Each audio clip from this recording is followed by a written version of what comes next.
എല്ലാവർക്കും സ്വാഗതം. ഈ റിവ്യൂ ഇഷ്ടപ്പെടുവാണെങ്കിൽ ഒന്ന് ലൈക്ക് ചെയ്തും സബ്സ്ക്രൈബ് ചെയ്തും സപ്പോർട്ട് ചെയ്യണേ. അപ്പോൾ കോടതിയിൽ മൊഴി മാറ്റി കൊടുത്തതിന് ശേഷം ശരണ്യ വീട്ടിലേക്ക് എത്തുന്നുണ്ട്. അന്തേയും ആകെ ദേഷ്യമാണ് അച്ഛനും അമ്മയ്ക്കും ഒക്കെ.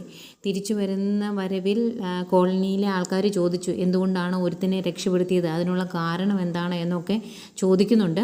അപ്പം അതിന് മറുപടി പറയാനില്ലാത്തത് കൊണ്ട് ആകെ വിഷമിച്ചാണ് വീട്ടിലോട്ട് വന്ന് കയറുന്നത്. അത് കഴിഞ്ഞ് അച്ഛൻ ദേഷ്യപ്പെട്ടിരിക്കുന്നു, അമ്മയും ആകെ സങ്കടപ്പെട്ട് കുറച്ചു നേരം കരയും. അത് കഴിഞ്ഞ് അച്ഛൻ ശരണ്യോട് പറയുന്നുണ്ട്, നാട്ടുകാർക്കെല്ലാം അറിയണമെന്ന് പറഞ്ഞു, നീ പോയി പറഞ്ഞു കൊടുക്കുക, അതിനു വേണ്ടിയാണല്ലോ നീ ഇത്രയൊക്കെ ഒപ്പിച്ചു വെച്ചത് എന്നൊക്കെ പറയുന്നു. അതുപോലെ അമ്മയും പറയുന്നുണ്ട്, നിന്നോട് പലതവണ ഞങ്ങൾ പറഞ്ഞ് മനസ്സിലാക്കിയതാണ് എന്താണ് കോടതിയിൽ പറയേണ്ടത് എന്ന്, എന്നിട്ട് നീ എന്താ കാണിച്ചത്, കോടതിയിൽ ഇങ്ങനെ പറയാനായിരുന്നോ പറഞ്ഞിരുന്നത്, എന്തിനാ നീ ഇങ്ങനെ ചെയ്തത് എന്നൊക്കെ ചോദിക്കുന്നു.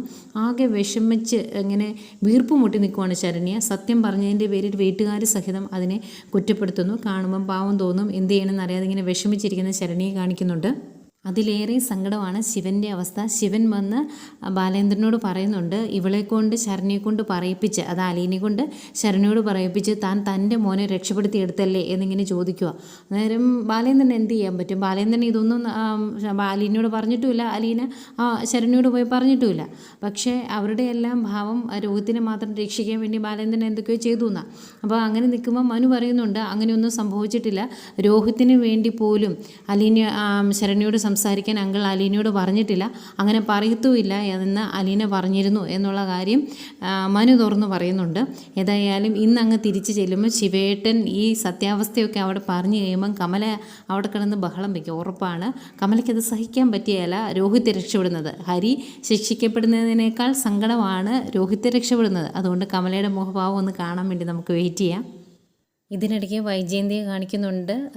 കോടതിയിലെ കാര്യങ്ങൾ എന്തായി എന്ന് വൈജയന്തിക്ക് അറിയില്ല. ഫോണും പിടിച്ച് അടുത്ത ഒരു ന്യൂസ് കേൾക്കാൻ വേണ്ടി ഇങ്ങനെ വെയിറ്റ് ചെയ്ത് കിടക്കുന്ന വൈജയന്തി കാണിക്കുന്നുണ്ട്. രോഹിത്തിന് ജാമ്യം കിട്ടിയോ എന്നറിയണമല്ലോ.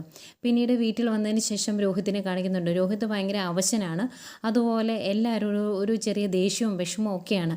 അലീന റൂമിലേക്ക് ചെല്ലുമ്പോഴും വിഷമിച്ച് സങ്കടപ്പെട്ട് എന്തൊക്കെയോ അലീനയോട് പറയുന്ന രോഹിത്തിനെയും കാണിക്കുന്നുണ്ട്. അതുപോലെ ശരണ്യ മൊഴി മാറ്റിയതിൻ്റെ ദേഷ്യത്തിൽ ആ വനിതാ നേതാവ് ഒക്കെ ശരണ്യയുടെ വീട്ടിലോട്ട് ചെല്ലുന്നുണ്ട്. ശരണ്യയോട് ദേഷ്യപ്പെട്ട് കാര്യങ്ങൾ സംസാരിക്കുമ്പം ശരണ്യ പറയുന്നുണ്ട്, ഒരു തെറ്റും ചെയ്യാത്ത ഒരാളെ ശിക്ഷിച്ചിട്ട് അതിൻ്റെ ദുഃഖഭാരവും കുറ്റബോധവും പേറി നടക്കാൻ എന്നെക്കൊണ്ട് സാധിക്കില്ല. അതുകൊണ്ടാണ് ഞാൻ സത്യം പറഞ്ഞത്. നിങ്ങൾക്ക് വേണമെങ്കിൽ എന്നെ ശിക്ഷിക്കാം എന്ന് പറഞ്ഞ് കൈ കൂപ്പി പിടിച്ചിരുന്ന കരയുന്ന ശരണ്യയെ കാണിക്കുന്നുണ്ട്.